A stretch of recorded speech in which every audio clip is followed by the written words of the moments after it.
Com funciona Subventio? Expedients de convocatòries. 4. Revisió i admissió de sol·licituds. Subventio és la nova eina de l'Ajuntament de Barcelona que ens facilita la gestió integral dels expedients de subvencions. Accedim a Subventio des de l'enllaç esubvencions.ajuntament.bcn. Si el sistema no reconeix automàticament les nostres credencials, cal que ens identifiquem amb el nostre codi de xarxa i contrasenya. En aquest quart tutorial detallem com revisar i admetre els expedients de sol·licitud, una tasca que correspon als referents i als suports administratius de l'òrgan gestor de la convocatòria. La revisió de les sol·licituds de cada convocatòria és una tasca administrativa, però també podem habilitar una tasca de revisió d'admissió tècnica de les sol·licituds si hem marcat sí a la casella Requisits tècnics d'admissió des de la pestanya de dades generals del nostre expedient de convocatòria. En aquests casos, consulteu el manual d'usuari de Subventio. Un cop publicada la convocatòria i obert el tràmit al portal, les persones físiques o jurídiques comencen a entrar des del portal de l'Oficina Virtual de Tràmits les respectives sol·licituds. Al cap de pocs minuts, aquest expedient de sol·licitud se sincronitza amb Subventio. La convocatòria que estem tramitant en el tutorial es troba en estat revisió admissió administrativa. Per poder veure les sol·licituds registrades a Subventio, ho podem fer des del mateix subexpedient de la convocatòria dins de l'apartat Expedients vinculats. Allà penja una llista amb totes les sol·licituds que podem endreçar en funció de la data d'obertura o de modificació, per assegurar-nos d'actuar sobre els expedients en ordre d'arribada. També podeu generar un informe de seguiment dels expedients on, indicant l'òrgan gestor i el número d'expedient de la convocatòria, us generarà un document Excel amb totes les sol·licituds vinculades. En aquest llistat tindreu, entre altres dades, el codi expedient GPA que podeu fer servir per cercar cada sol·licitud. Per exemple, des del subexpedient, cliquem amb el botó dret ara en un dels codis d'expedient per accedir-hi i consultar la informació recollida. Subventio presenta la informació estructurada en pestanyes i apartats similars als de la resta d'expedients. A la capçalera, amb el requadre en fons verd, trobem la informació bàsica per identificar l'expedient, l'estat, la convocatòria i el subexpedient de la sol·licitud o l'òrgan gestor, entre altres. Just per sota, si tenim els permisos necessaris, trobem el botó blau que ens permet canviar de mode de consulta a edició per poder informar i modificar dades o documents per procedir amb la tramitació de l'expedient. A aquestes pestanyes es presenta la informació de l'expedient que han estat informades a través del portal de tràmits en el moment de presentar la sol·licitud. Així, a la pestanya Dades generals, trobem ja emplenats els camps com la denominació, l'àmbit territorial i temàtic o la modalitat, així com alguns camps específics segons la convocatòria. A la pestanya Dades de sol·licitud trobem igualment emplenats els camps informats des del portal de tràmits.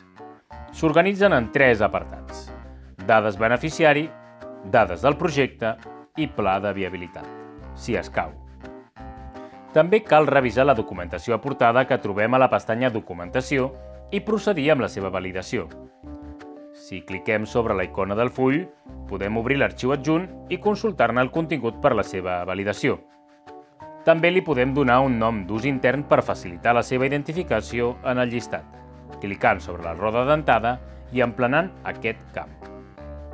Trobarem diversos documents, segons la convocatòria, així com un document identificat com a sol·licitud de subvenció.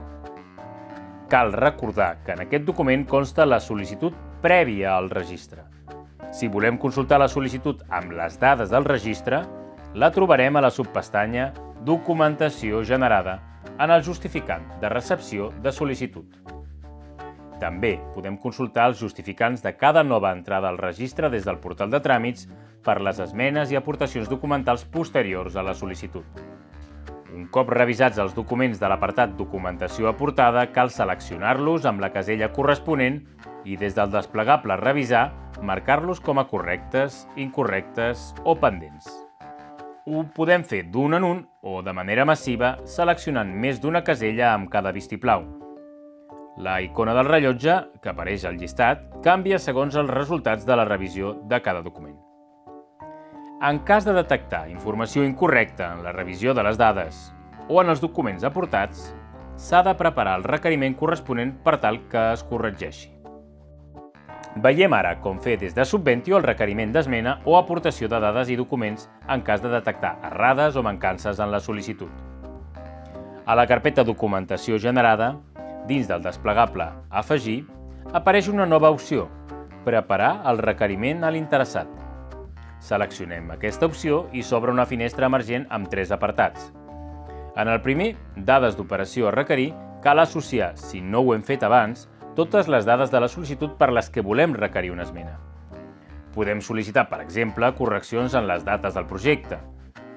El segon apartat de la finestra, Documentació a requerir, funciona de la mateixa manera. Cal marcar en el desplegable que apareix en clicar sobre Associar tots els documents que volem requerir. Des del tercer apartat de la finestra emergent cal incorporar el document de requeriment. En la llista de la documentació generada apareix ara el document de requeriment en PDF que cal canviar d'estat a elaborat i després encara un cop més per enviar-ho a signatura, esborrant els rols de la signatura que no siguin necessaris. Amb el document degudament signat podem notificar el requeriment i procedim amb el canvi d'estat de l'expedient des d'aquest botó i seleccionant del desplegable Transició l'opció Esmenar expedient. I desem. L'estat de la sol·licitud passa a pendent de requeriments i Subventio ho notifica de manera automàtica al portal per l'activació del tràmit que permet a la persona física o jurídica la correcció de dades o l'aportació documental. Si el ciutadà o entitat no respon al requeriment en els terminis establerts, podem retornar manualment l'expedient amb un canvi d'estat per tal de tancar-lo i marcar la sol·licitud com inadmesa. Igualment, si el requeriment es resol favorablement, l'estat de l'expedient ha de tornar a l'estat de revisió d'admissió administrativa per tal que el suport administratiu segueixi amb la seva tramitació. Després de la validació de les dades informades a la sol·licitud i dels documents aportats, és el moment de passar a la pasta Admissió i Revisió administrativa. En primer lloc, apareixen tots els requisits d'admissió definits a la convocatòria de subvencions, per tal que els puguem revisar i marcar com a correctes o incorrectes.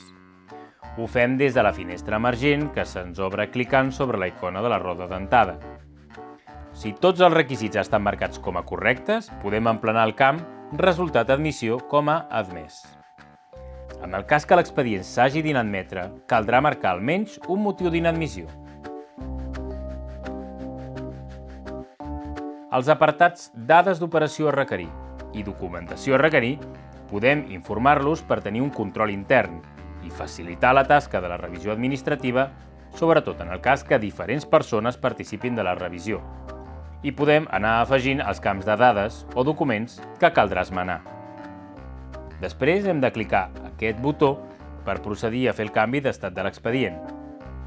A la finestra emergent seleccionem la transició Admetre o inadmetre segons sigui el cas. I desem per passar a la següent tasca.